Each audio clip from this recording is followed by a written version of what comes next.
Really sorry कि आप लोगों को इतना वेट करना पड़ा।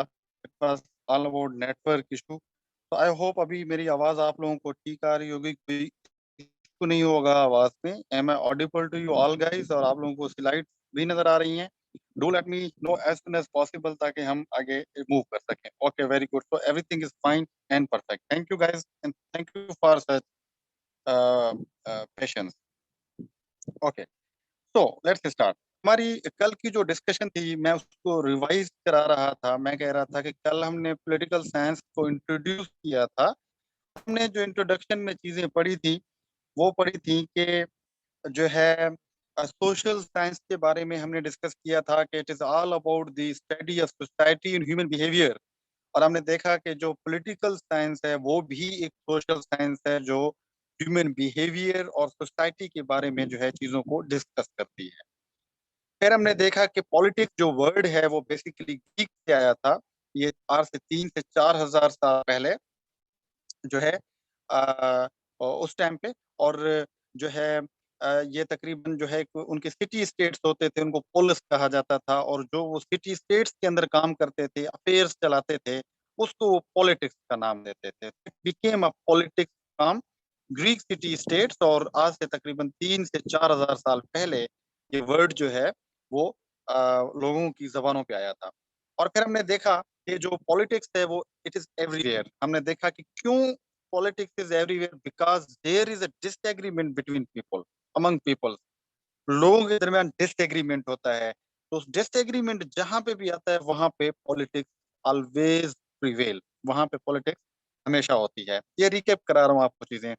और फिर हमने थोड़े से उसको डिफाइन करने की कोशिश की कि भाई पॉलिटिक्स क्या होती है। तो हमने देखा कि पॉलिटिक्स एक एक्टिविटी है जिसके जरिए लोग जो है वो it it they make preserve and amend the general rules under which they live.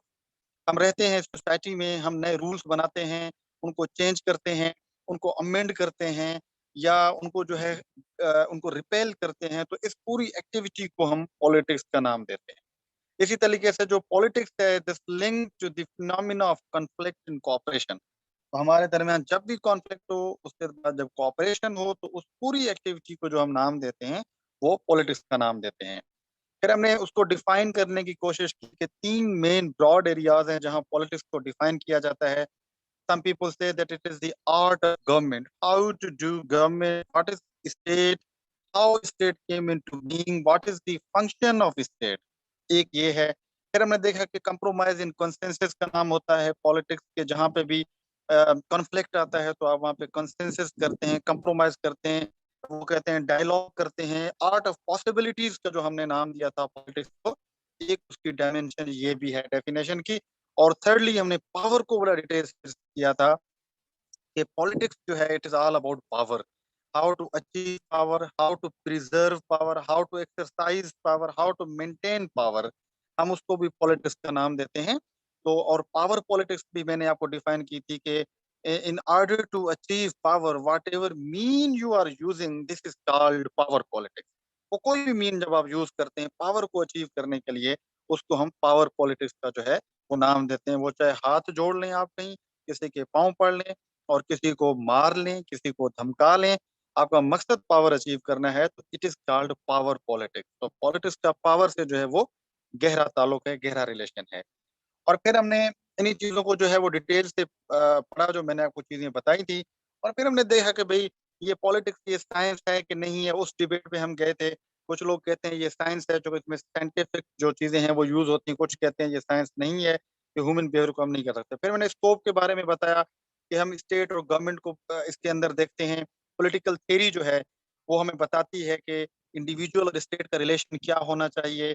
और पॉलिटिकल इंस्टीट्यूशंस को हम देखते हैं, इंटरनेशनल रिलेशंस को, इंटरनेशनल लॉ को जो है हम देखते हैं इसके स्कोप के अंदर। फिर मैंने आपको इसका दूसरी स्टेट्स के साथ भी रिलेशंस है उसको देखा था। अप्रोचेस पे मैंने फोकस कराया था आप लोगों को। एक फिलोसफिकल या नॉर्मेटिव अप्रोच होती है पॉलिटिक्स को पढ़ने के लिए, जिसको आज हम डिस्कस करेंगे। प्लेटो जो है, सोक्रेटिस जो है, वो फिलोसफिकल अप्रोच इस्तेमाल करेंगे, नॉर्मेटिव करेंगे, जिसकी मतलब क्या है कि हाउ शुड बी, उनकी मर्जी से चीजें जो होनी चाहिए। सब्जेक्टिव होती है टोटली तौर पे, और ये जजमेंट होती है, पर्सनली जो आपको अच्छा लगता है आप वैसा कहते हैं। रियलिटी से उसका कोई ताल्लुक हो या ना हो, वो आपका कंसर्न नहीं होता। उसको हम फिलॉसफिकल या नॉर्मेटिव अप्रोच कहते हैं। आज जब हम पढ़ेंगे सोक्रेटिस और प्लेटो को, आपको समझ आ जाएगी कि वो नॉर्मेटिव अप्रोच इस्तेमाल कर रहे हैं। फिर एम्पिरिकल अप्रोच थी, ये जो आप सेंसरी एक्सपीरियंसेस को यूज़ करते हैं चीज़ों को जानने के लिए, पॉलिटिक्स को पढ़ने के लिए, उसको हम एम्पिरिकल अप्रोच कहते हैं, जिसको साइंटिफिक अप्रोच भी कहा जाता है। फिर मैंने आपको बिहेवियरलिज्म और पॉजिटिविज्म की बात बताई थी, ये भी एक अप्रोच है, यूएसए में जो इमर्ज हुई थी, जिसका मतलब है कि आप सोशल साइंस को भी जो है वो नेचुरल साइंस की तरह पढ़ सकते हैं, उनको क्वांटिफाई कर सकते हैं, उनको ऑब्जेक्टिव होके पढ़ सकते हैं। और फिर मैंने क्रिटिकल या पोस्ट पॉजिटिविस्ट आपको बताई थी, जो सब पे क्रिटिक करते हैं और वो कहते हैं कि रियलिटी जो है वो कंस्ट्रक्टेड होती है, चीज़ें कंस्ट्रक्टेड हैं, कोई चीज़ रियल में एग्ज़िस्ट नहीं करती है, रिलेटिव होती हैं चीज़ें। एक चीज़ आपकी नज़र में जैसे है, फॉर एग्ज़ाम्पल जैसे एक अफ्रीका के अंदर आप काली औरत को देखेंगे तो वो उनके लिए खूबसूरत होगी और हमारे यहाँ से आप उसको देखेंगे तो आपको खूबसूरत नहीं लगेगी। तो ये वो पोस्ट पॉजिटिविस्ट कहते हैं, क्रिटिकल कहते हैं कि रियलिटी रिलेटिव होती है। मेरे नज़दीक खूबसूरती की मीनिंग कोई और है, आपके नज़दीक खूबसूरती की मीनिंग कुछ और है। तो ये रिलेटिव होती हैं चीज़ें। इनको डिटेल से हम आगे पढ़ेंगे सारों को फिलॉसफर्स के नज़दीक। और फिर मैंने आपको बताया था कि पॉलिटिकल थ्योरी या पॉलिटिकल फिलॉसफी क्या होती है।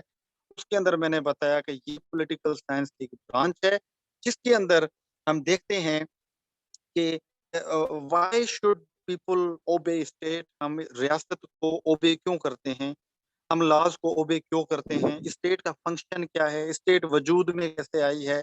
स्टेट की लिमिटेशंस कहाँ पे हैं? फ्रीडम की लिमिटेशंस कहाँ पे हैं?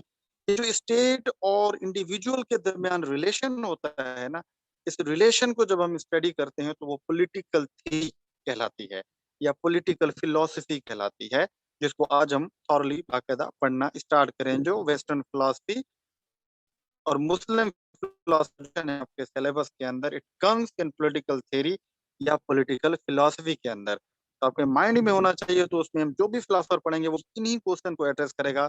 स्टेट वजूद में कैसे आई? स्टेट का फंक्शन क्या होना चाहिए? लोग कहाँ तक स्टेट को ओबे कर, स्टेट लोगों को कहाँ तक मजबूर कर सकती है? लोगों की फ्रीडम कहाँ तक होनी चाहिए, कहाँ तक नहीं होनी चाहिए? ये मेन क्वेश्चंस हैं, तो पॉलिटिकल थ्योरी या पॉलिटिकल फिलॉसफी एड्रेस करती है। और आप देखेंगे आगे सारे फिलॉसफर आज से ही आपकी चीज़ें स्टार्ट हो जाएँगी। तो आप ये माइंड में रखना है कि वो इन्हीं क्वेश्चन को ही एड्रेस कर रहे होंगे। तो हर किसी का तरीका डिफरेंट होगा उसको एक्सप्लेन करने का, उसके बारे में अपने ओपिनियंस देने का। इसी तरीके से मैंने आपको बताया कि हम वेस्टर्न फिलॉसफी जब पढ़ेंगे, पॉलिटिकल फिलॉसफी पढ़ेंगे, तो हमारा जो फ़ोकस होगा वो 4 चीज़ों के ऊपर होगा। हम देखेंगे उनका कॉन्टेक्स्ट और कंडीशंस, जिस कंडीशंस में वो फिलॉसफर रह रहे थे। देखेंगे कि उनकी नेचर, उनकी पॉलिटिकल फिलॉसफी का मेथड क्या था, अप्रोच क्या थी। वो नॉर्मेटिव, वो एम्पिरिसिस्ट थे या वो पॉजिटिविस्ट। इसी तरीके से फिर उनकी फिलॉसफी क्या थी, उसके इम्पैक्ट और इन्फ्लुएंसेस क्या हुए, और लास्ट में मैंने आपको बताया था कि हम क्रिटिकल एनालिसिस करेंगे उनका, कि उनकी फिलॉसफी जो है स्ट्रॉन्ग पॉइंट्स होते हैं और वीक पॉइंट्स कौन से हैं, इस चीज़ को। और इसी तरीके से मैंने जो है अभी हम स्टार्ट करते हैं, जो अभी का लेक्चर है, आज की हमारी डिस्कशन होगी, वो होगी आपकी सोक्रेटिस के ऊपर, कि सोक्रेटिस की पॉलिटिकल फिलॉसफी क्या है, और हम प्लेटो की पॉलिटिकल फिलॉसफी को देखेंगे कि इन्हीं questions के ऊपर देखेंगे। इन्हीं, ये जो हमारी मेजरमेंट मैंने आपको पहले बताई है कि वो एड्रेस कर रहे होंगे, टू रिमेंबर, ये माइंड में रखनी है बात। स्टेट और इंडिविजुअल के रिलेशंस के बारे में इन दोनों की फिलॉसफी हो, दोनों का मेथड डिफरेंट होगा। दोनों बता रहे होंगे स्टेट का फंक्शन क्या है या क्या होना चाहिए। बता रहे होंगे इंडिविजुअल की फ्रीडम क्या है, कहाँ तक होनी चाहिए। इन्हीं क्वेश्चन को ये फिलोसफर्स डील करेंगे। इसी से ही हम अपनी फिलॉसफी को स्टार्ट करते हैं आज।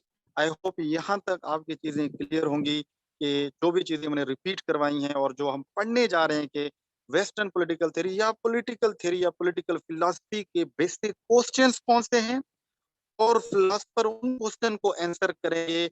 हर एक की अप्रोच डिफरेंट होगी, क्वेश्चंस एक होंगे, अप्रोच डिफरेंट होगी, आंसर्स डिफरेंट आएँगे सब। यहाँ तक चीज़ें क्लियर हैं? होगा कि पढ़ेंगे तो हम किस तरीके से पढ़ेंगे, पहले कॉन्टेक्स्ट होगा फिलॉसफर का, फिर उसकी अप्रोच होगी, फिर उसकी फिलॉसफी क्या है, उसके इम्पैक्ट क्या पड़े, और फिर क्रिटिकल एनालिसिस हम देखेंगे सारे फिलोसफर का।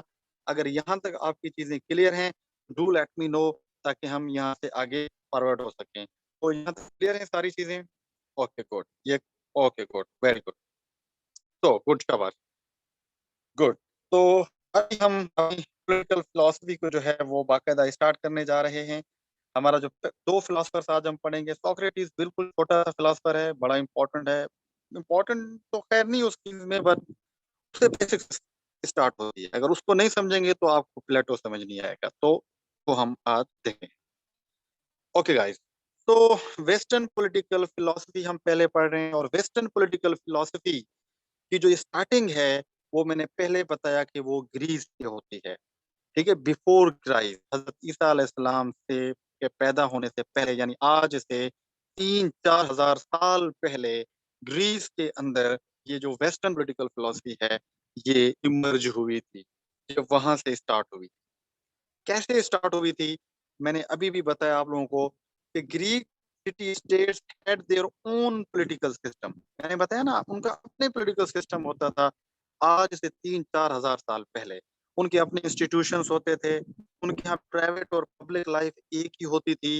वो मिलके फैसले करते थे, मिलके बैठते थे, और कलेक्टिव डिसीजन से वो अपने स्टेट्स को जो है वो चलाते थे उस टाइम पे। So they have their own system. So today's political system is the improved form of Greek. So to remember, आज जो भी आपको political philosophy यहाँ पे नजर आ रही है, जो political systems, ये सारे हमने ग्रीक से लिए हैं। लेजिस्लेचर है, एग्जेक्टिव है, जुडिशरी है, आर्मी है, गॉट इट, लॉज हैं हमारे। ये आज से 4 हज़ार पहले ग्रीक में एग्जिस्ट करते थे। ये उसकी इम्प्रूव्ड फॉर्म है। ये जो सेनेट है, नेशनल असेंबली आप देख रहे हैं, प्राइम मिनिस्टर है, वहां पे ये इनिशियल स्टेज में थे बट एग्जिस्ट करते थे। आज जो है ये इम्प्रूव्ड फॉर्म के अंदर।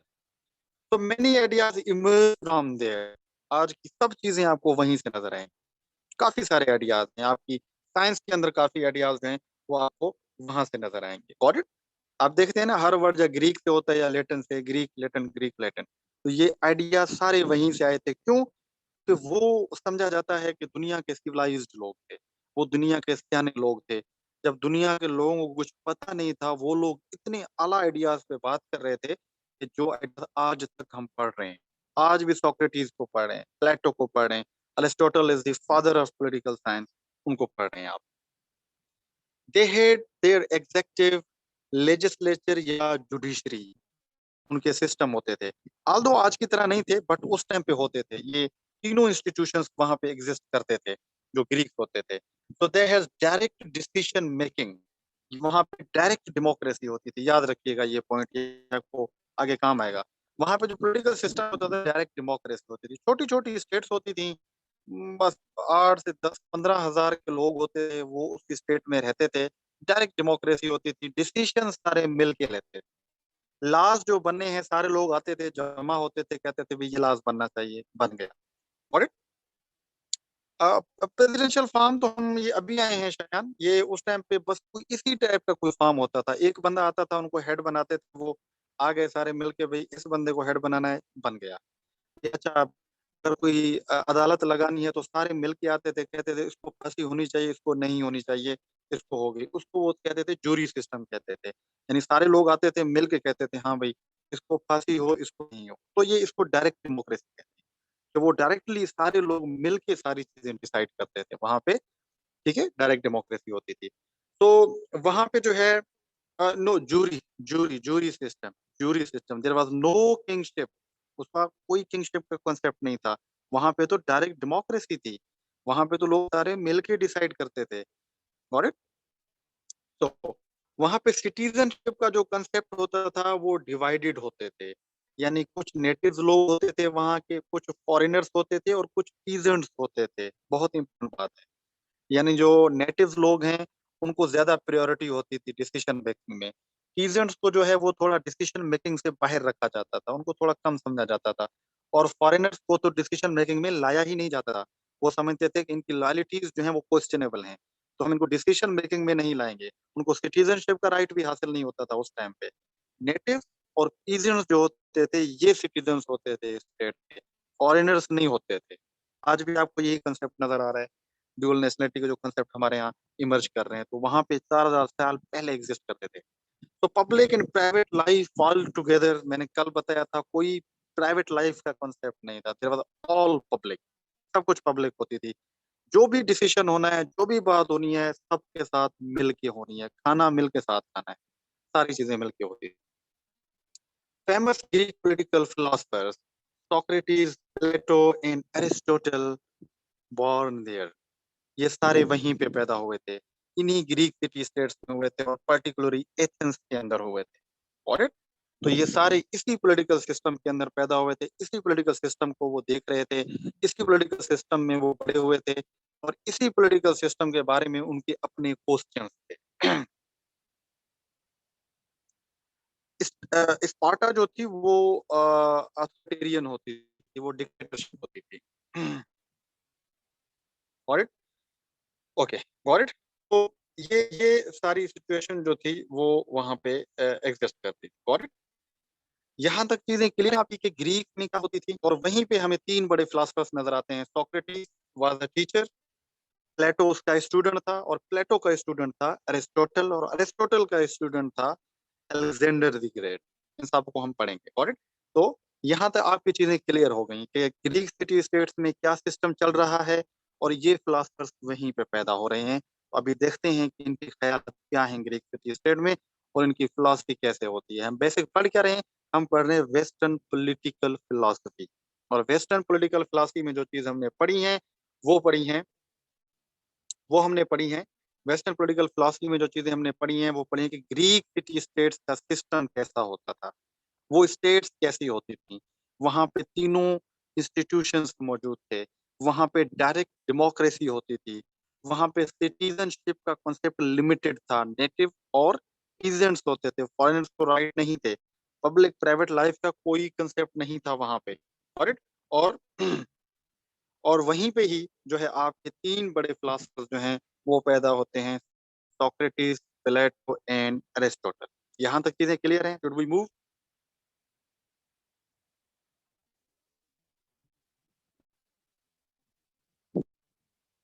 ओके, तो ओके, अभी हम सोक्रेटिस को पढ़ते हैं। और सोक्रेटिस बहुत इंपॉर्टेंट फिलोसफर है, इसको समझेंगे तो प्लेटो समझ जाएगा, प्लेटो समझ आएगा तो आपको अरिस्टोटल समझ जाएगा। Got it?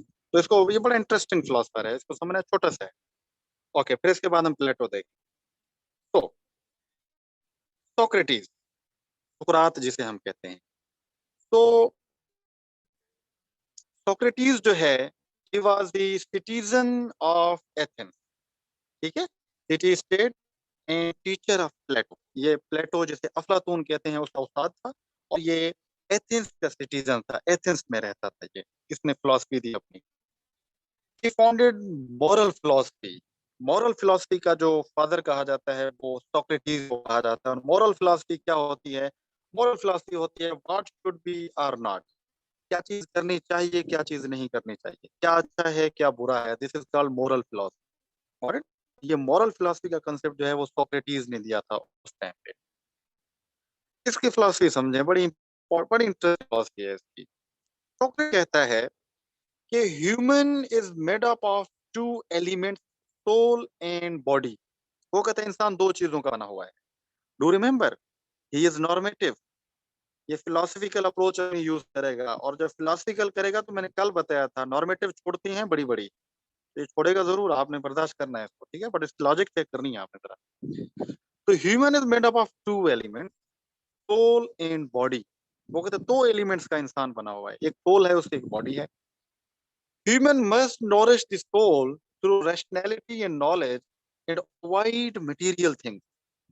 वो कहता है कि इंसान दो पार्ट्स का बना हुआ है, एलिमेंट्स का, उसका सोल है, उसकी बॉडी है। तो सोक्रेटिस के नजदीक soul is important and body is not important.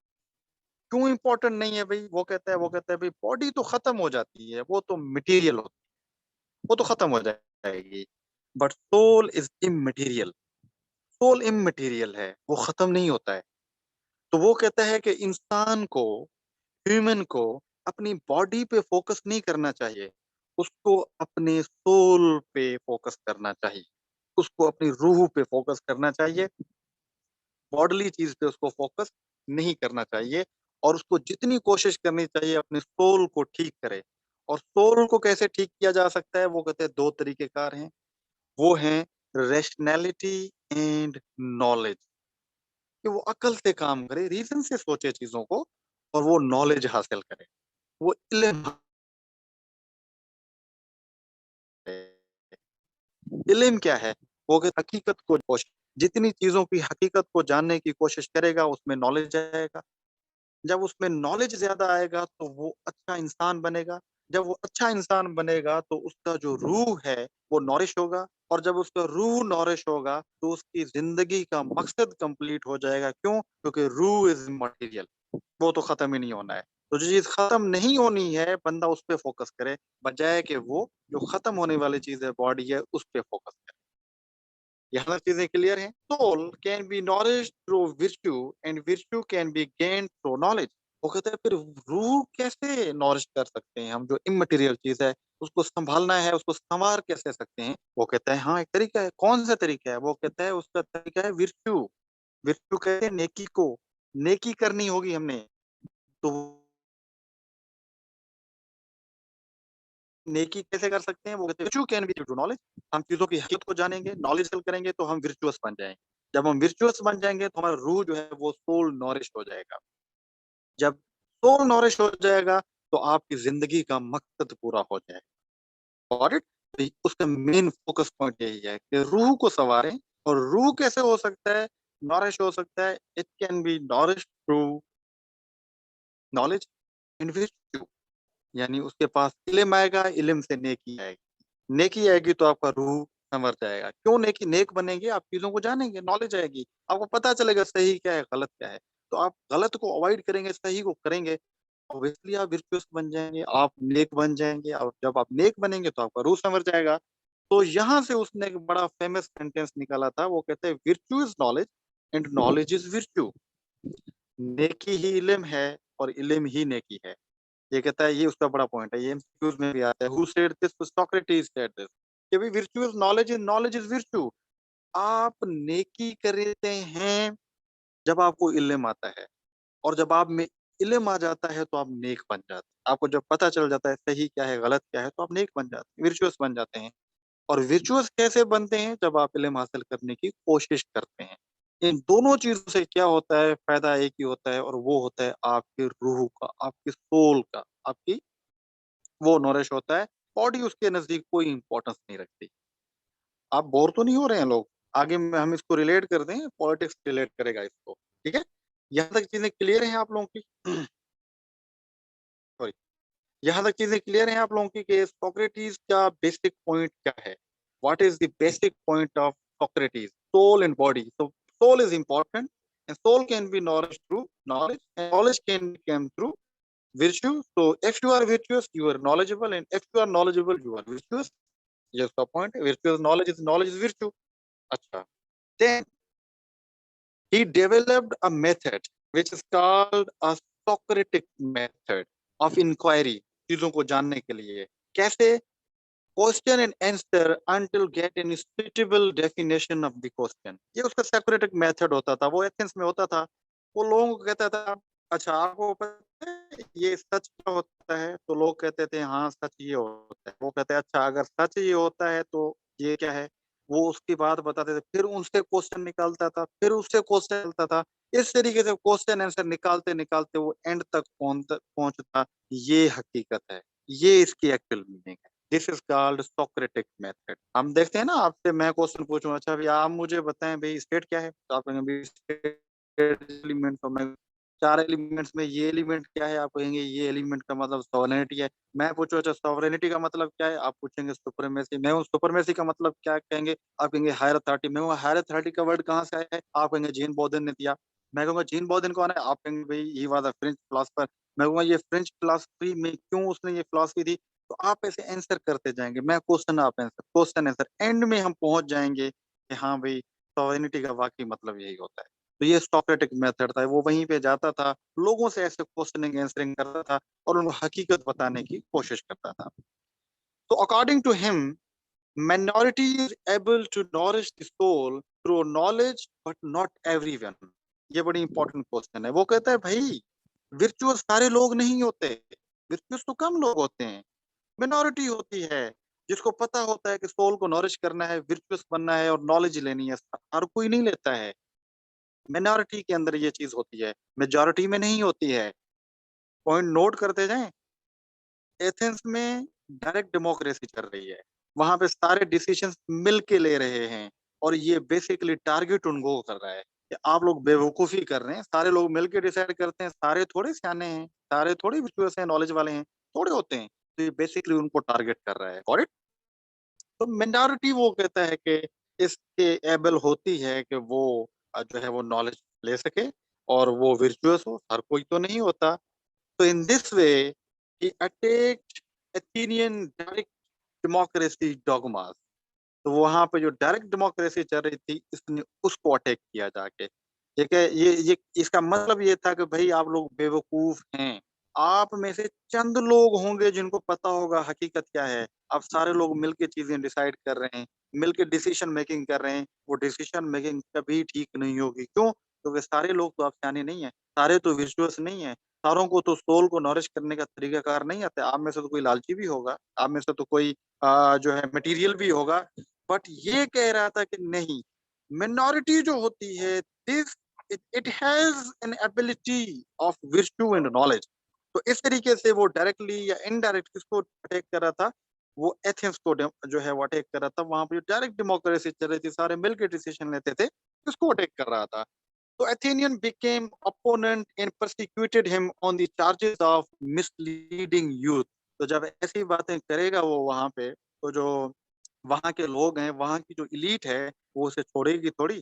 वो तो इसकी मुखालिफ हो गई क्योंकि ये तो उनकी रोज़ी को लात मारने के चक्कर में था। वो तो सारे लोग बड़ा माहौल बना के बैठे हुए थे। ये तो वहाँ की जो नौजवान थे उनको कह रहा था वो सोक्रेटिक मेथड यूज़ करके कि भई ये चीज़ ऐसे है, ये चीज़ ऐसे है। तो लोग तो उसकी बात मानने को तैयार थे जो वहाँ के नौजवान थे। वो तो उन एलीट उन जो एस्टेब्लिश्ड स्टेटस को था, लोग उसके मुखालिफ होना शुरू हो गए थे। तो वहाँ के लोगों को ये रियलाइज़ हुआ कि भई ये सोक्रेटिस काम खराब कर देगा हमारा, लिहाज़ा काइंडली इसका कुछ किया जाए।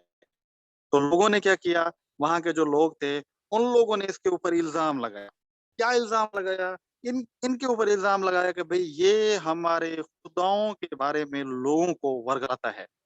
ये हमारे नौजवान को गुमराह कर रहा है हमारे खुदाओं के बारे में, क्योंकि इसके क्वेश्चंस तो वही होते थे, इनके क्वेश्चन तो बड़े रैशनल होते थे और रैशनल क्वेश्चन से वहाँ के जो यूथ थी वो अपोज़ करती जा रही थी उस सिस्टम को, एथेंस के अंदर जो एग्ज़िस्ट कर रहा था।